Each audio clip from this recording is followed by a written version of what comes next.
want to turn to the war between Israel and Hamas in Gaza. What is your view of this war?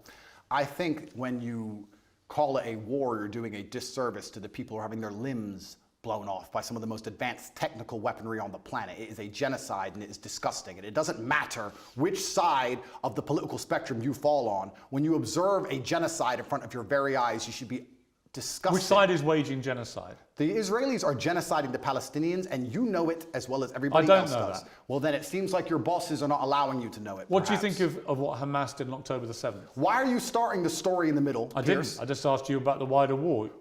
I'm now asking you specifically about Hamas. I cannot professionally answer that question without talking about the context that led up to October 7th. Well, nothing, to my mind, justifies what happened on October the 7th. Nothing justifies what happened before October the 7th, Piers. This is the exact point. So you're talking to a man, I don't know what answer you expect from me, because let's forget the fact that I'm a Muslim. You're talking to a man who is fighting oppression to the best of his ability because he believes that the people in charge of the world are enslaving us all, to the point where I detriment my own life. I end up in a jail cell because I'm speaking against oppression. Then you're asking me what I would do if my family was blown to pieces. You're not in a jail. Hang on. You're asking me what I would do if another government came along and blew my family to pieces? You weren't put in a jail cell because of any oppression. Absolutely I was. No, you weren't. Of course I was. You were put in jail cell because you've been accused of serious sexual crimes. I would not have been accused if I was not monumentally successful in speaking the truth. Let me ask you again. It's a simple question. Some people can answer it straight away, including pro-Palestinians people I've had on my program. Many are very quick to say absolutely.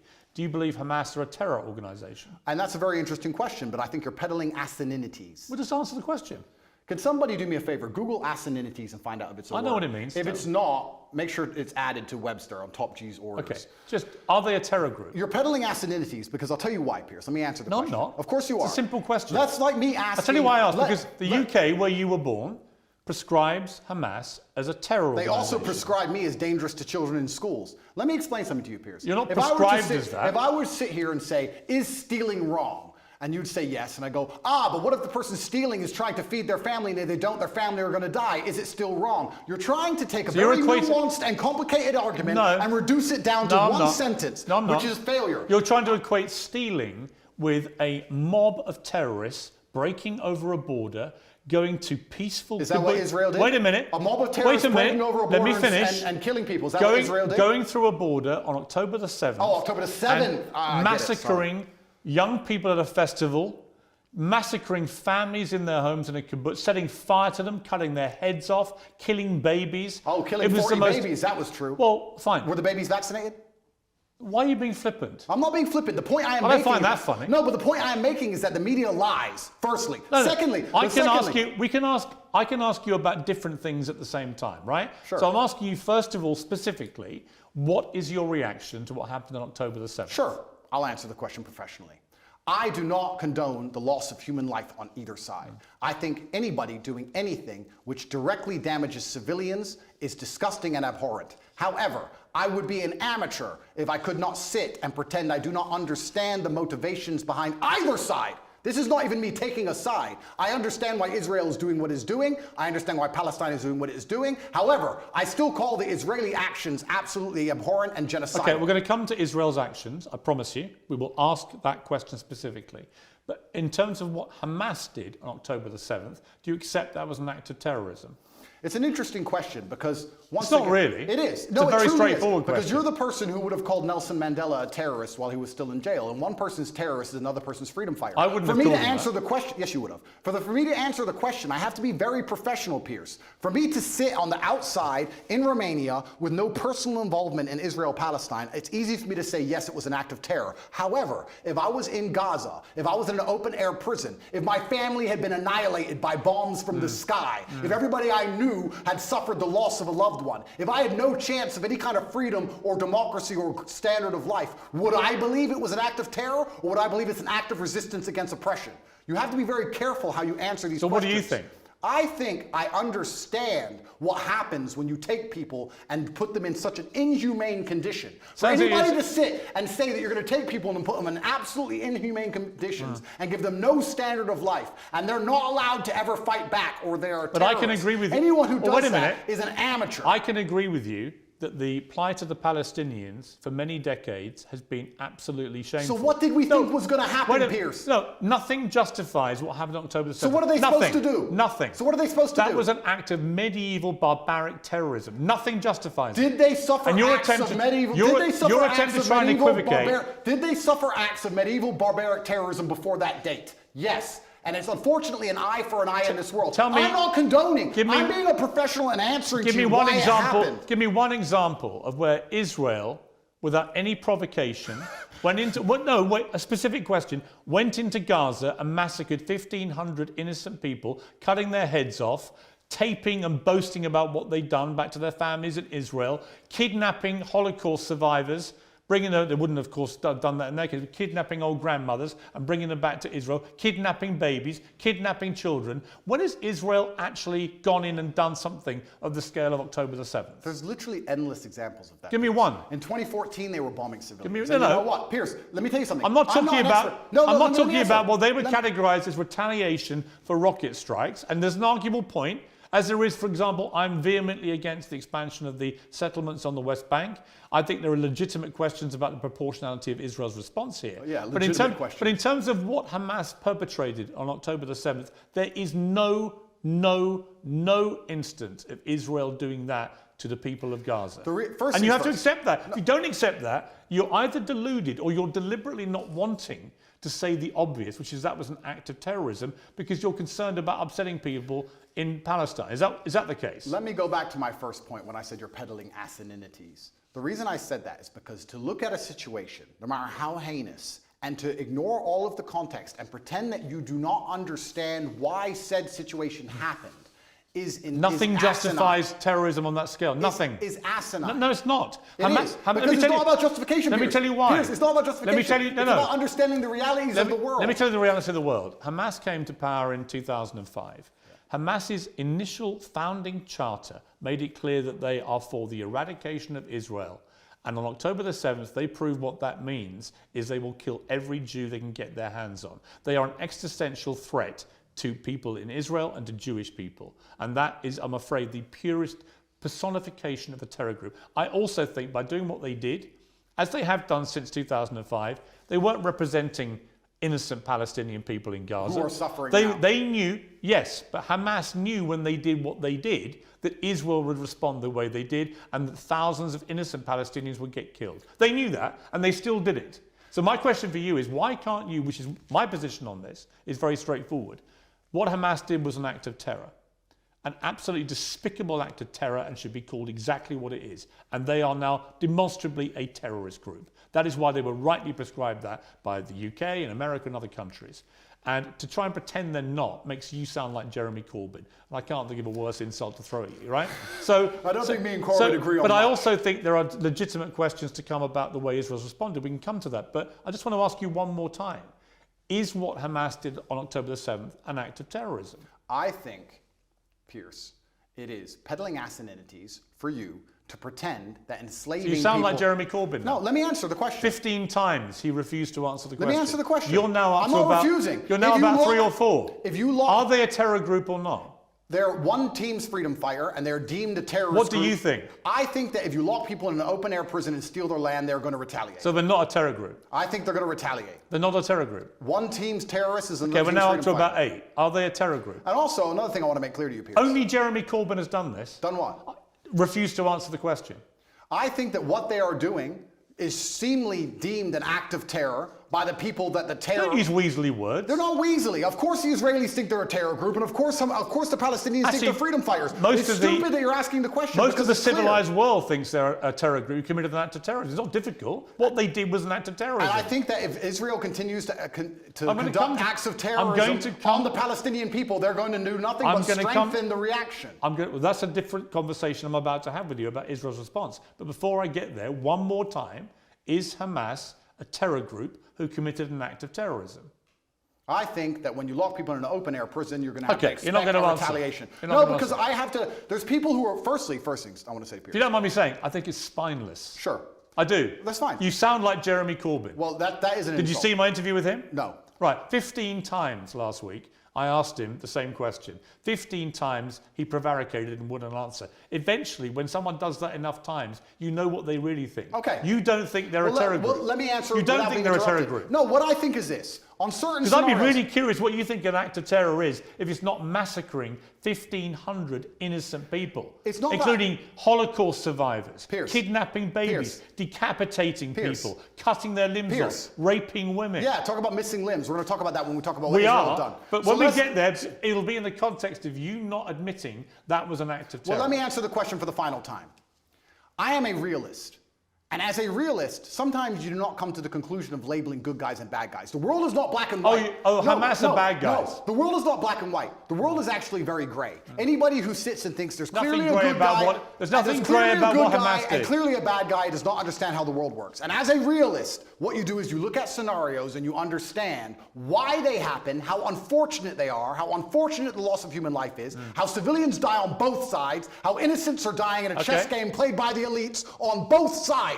Both sides, you have innocent people who didn't even vote for the person making the decisions, who are ensuring their death, signing their death warrants. It's unfortunate on both sides. But listen, sir, you would not advocate Russia doing any of the things to Ukraine that Israel is doing to Palestine. You would not sit here. Russia has been doing exactly that. Russia has not done a fraction of the things to Ukraine that Israel has done to Palestine. Russia illegally invaded a sovereign democratic country and has committed a barbaric rampage, trying to seize as much of Ukraine as it can, bombing maternity hospitals, killing innocent women and children. Right? Don't even try and have some kind of this is genuine equivocation of this. I will. A Hamas rocket, a tiny Hamas rocket that can make a pothole in the road, and then they get hit back with cruise missiles. Let me ask you a question. Ukraine sent a drone and it hit the Kremlin. A drone attack. It did nothing. It damaged some shingles. If Russia decided to then respond with a missile attack on a hospital and annihilate 800 people, it has been. Do you think that would be allowed? Exactly what it has been. Would you advocate for that? Have you seen? Would you support that? Have you seen the state of Mariupol, which they leveled to the ground? The Ukrainians did level it. You're correct. No, the Russians. 2014. The Russians leveled Mariupol. And my question to you is, would you advocate those reactions? Let me ask you another question, Piers. This is a genuine question. Let me ask you a question because I want to understand your point of view. It's actually my interview of you. Yeah, but you tried to understand mine. I just want to understand your point of view. If I believed, or if Israel believed, that one of the people in your house was a terrorist and decided to destroy your entire house and kill your entire family, would you sit and say, well, maybe there was a terrorist inside, I accept that? Or would you be enraged? Genuine question. I don't think you can take an individual person's response. Well, it's a bunch of individual people in Gaza. They're people, individuals with thoughts and dreams and aspirations which are being annihilated. 15-year-old girls without legs because of cruise missiles. Let's come to they are individual people. They're not cattle, Piers. Let's come to that. They're people. Right, and so were the people in Israel on October the 7th. And that's why it's so heinous, which is my exact point. But not heinous enough to reach your bar of terrorism. It's not about reaching bar of terrorism. It's understanding why things happen. By not saying it, you've made your position clear. Just as Jeremy Corbyn did. And to pretend you're any different is ridiculous. Let's move on to Israel's response, because there are legitimate questions about this. Hamas embeds itself, 40,000 terrorists in my estimation. You can call them whatever you like. And they're embedded amongst the civilian population, predominantly in northern Gaza. We know from intelligence over the last 20 years, which you won't believe because the Matrix has made it all up. Correct. But we know from intelligence that historically Hamas likes to embed itself, particularly around things like schools and hospitals and mosques, because that makes it more difficult if the Israelis attack. Now, Israel has killed nearly 12,000 people in its response, right? There are many people around the world demanding a ceasefire who think that is a ridiculously disproportionate response to what happened. Well, it was genocide. They would want to kill everyone in Palestine. They don't. They just want to drive them all out. Whereas Hamas do want to kill every Jew. That is actually what genocide is. You know what's actually interesting? Because you've spoken about this subject with people who actually understand the conflict better than I do. Mohammed Hijab understands it better. Low-key understands it better. I'm talking from a very general humanistic perspective, because I don't understand the absolute intricacies like they do. Do you know what genocide means? Of course I do. Right. Genocide means you want to eradicate an entire people based on race or ethnicity.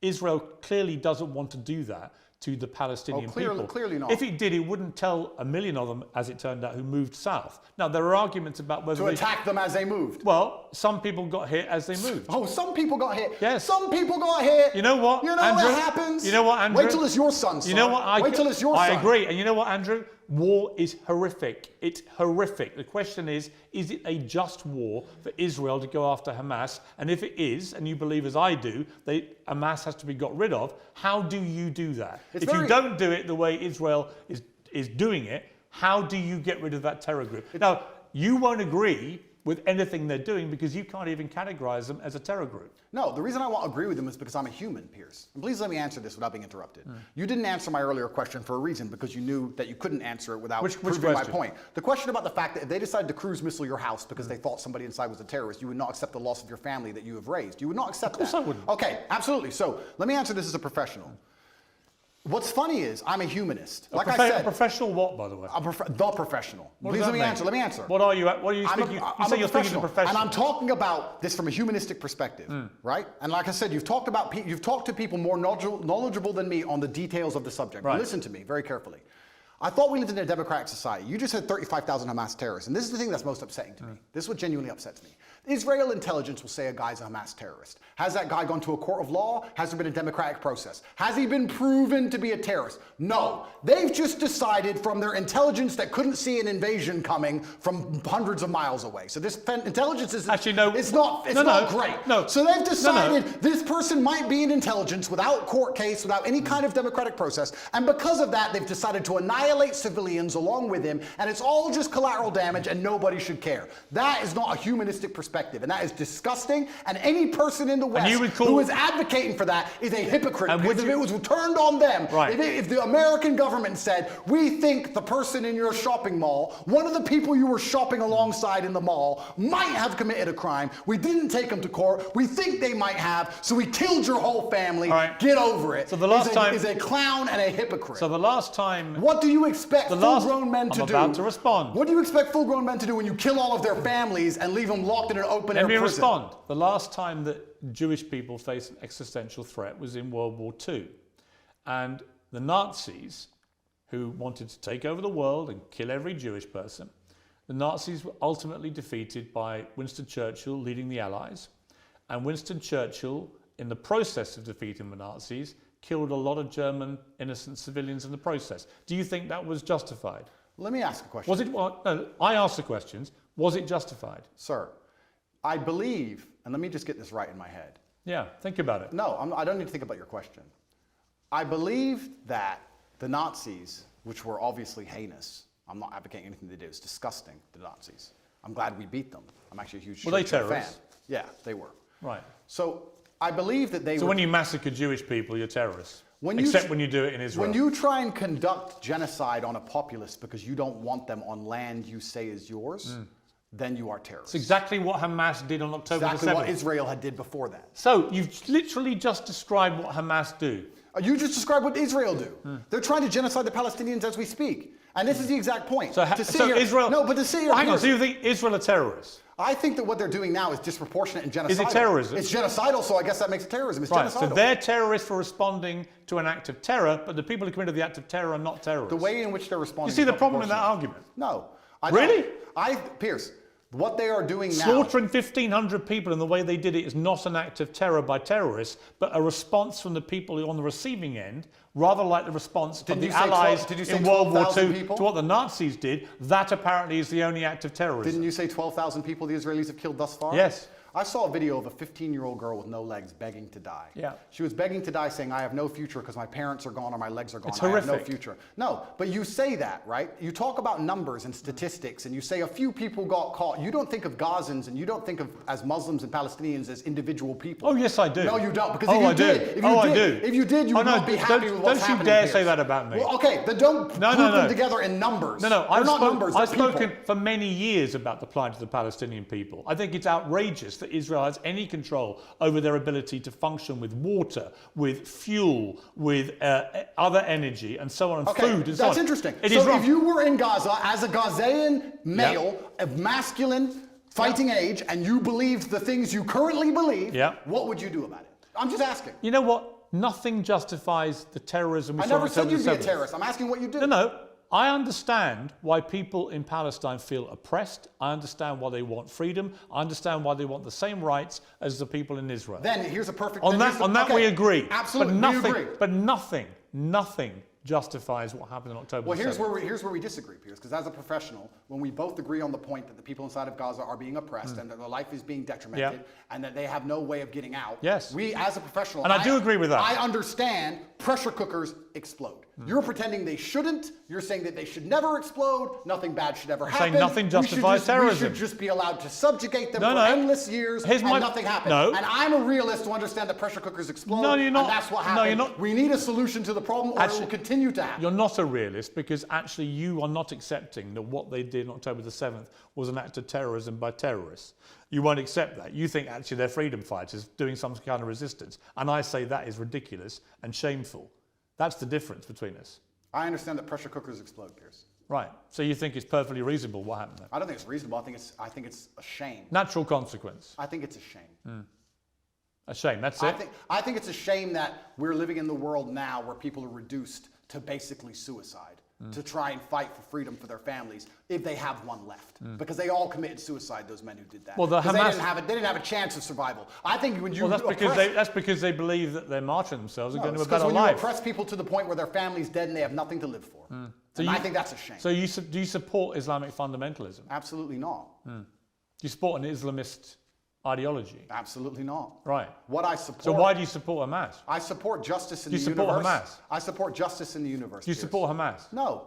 You don't? Well, I don't know the ins and outs of Hamas's creed. I have to be very honest. Well, you know what they did on October the 7th. Do you support them? I understand why that happened, and I'm Right. saying it's a shame. But you won't denounce them. I say it's a shame. Will you condemn them? I can't sit here and condemn the obvious Wow. outcome of Wow. consequence. Really? How can I You condemn? can't condemn Hamas for what they did. Well, we know what's going to happen, and we need a solution. You're Piers. very quick to condemn Israel's response, but you won't condemn the terror attack which prompted it. No, I'll tell you why. Even though Hamas knew by doing what they were doing, that would be the response. Do you think they knew that?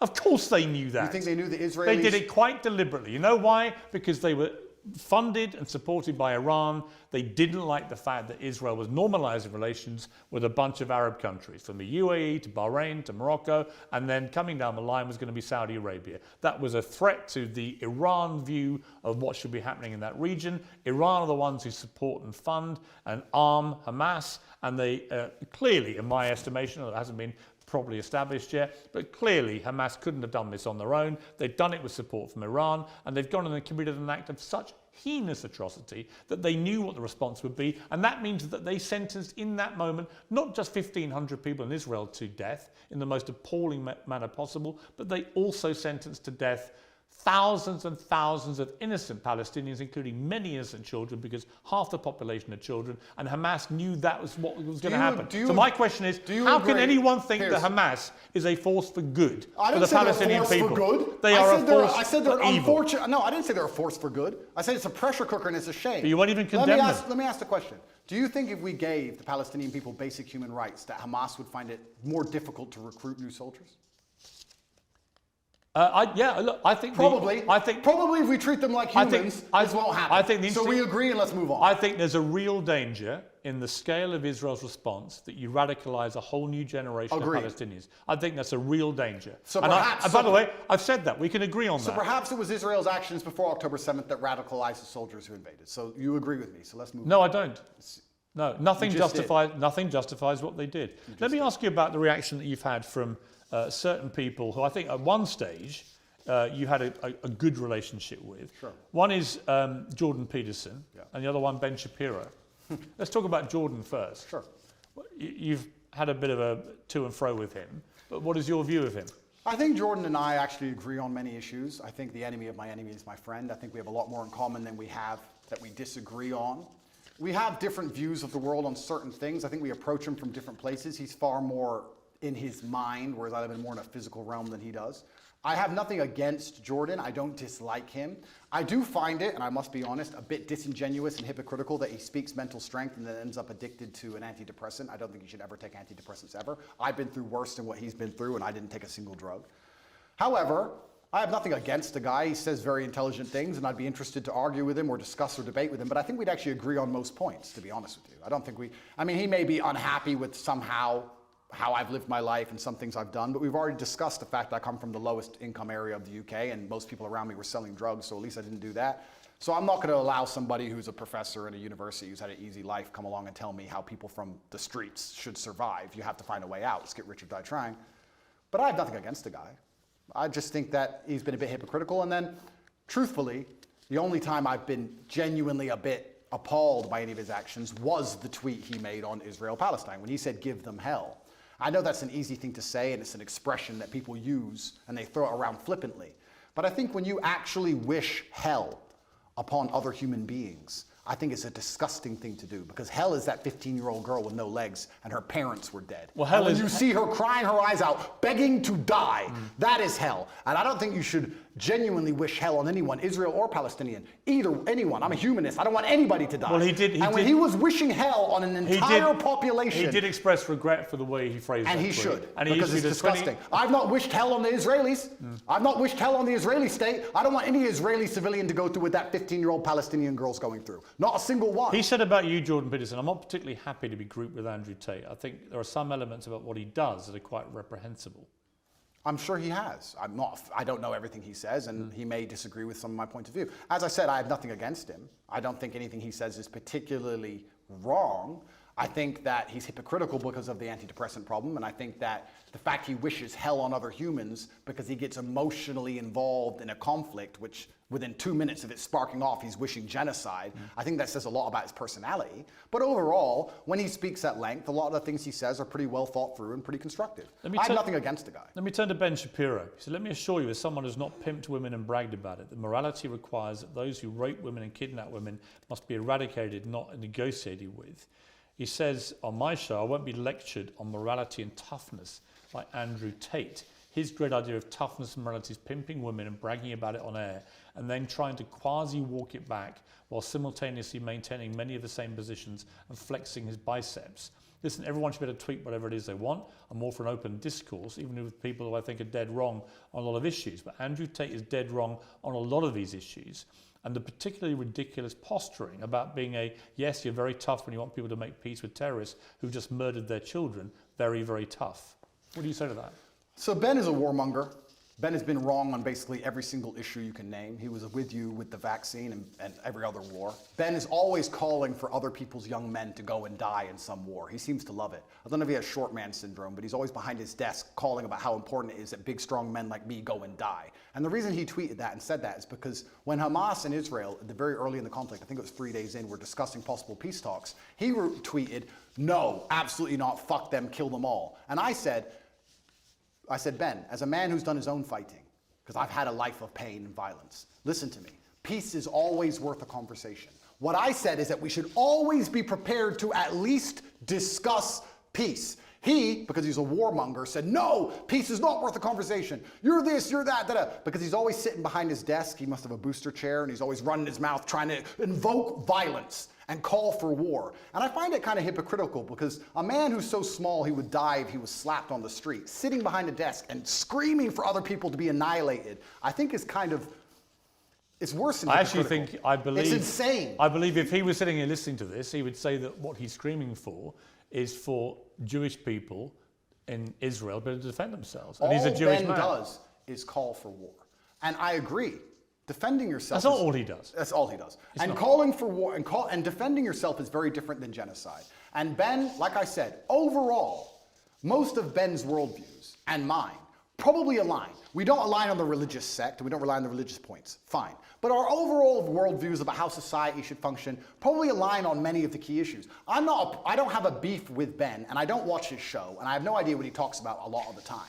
But what I do know is that every time I turn it on, he's calling for someone else's son to go and die in a ditch somewhere for his interests. And I don't like people who are not advocates for peace. "Blessed are the peacemakers," said Candace, who is far more intelligent than Ben will ever be. And she is completely right.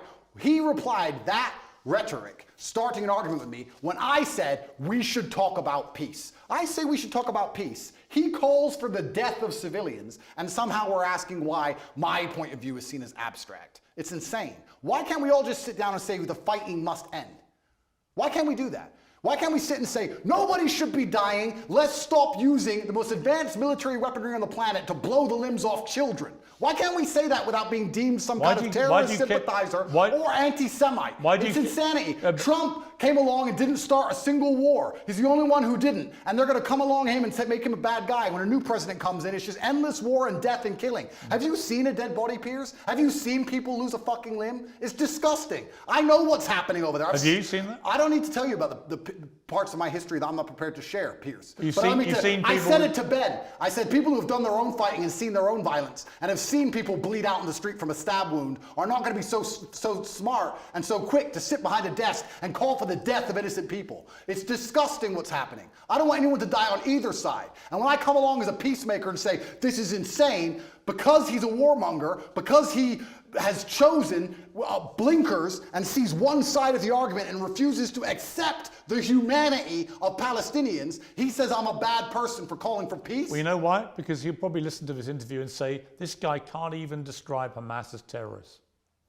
If Ben Shapiro thinks bad of And if you don't think what happened to the people in Israel on October the 7th is an act of terrorism, did I not just say then you are, I want all people then to you stop are just dying? You are just as partisan to one side as you believe Ben Shapiro Did is I to the other. not just say I want all people to stop dying? Piers, don't interrupt this. It's 2 sentences. I want all people to stop dying. However, I understand what is going to happen when you create a pressure cooker. That is my answer, and it's extremely professional. I don't want anyone to die, and because I don't want anyone to die, because I'm a peacemaker, because I'm a humanist, I understand you cannot lock people in an open-air prison for an undetermined period of time without provoking terrorism. So out of interest, what would you have done if you'd been Israel after October the 7th?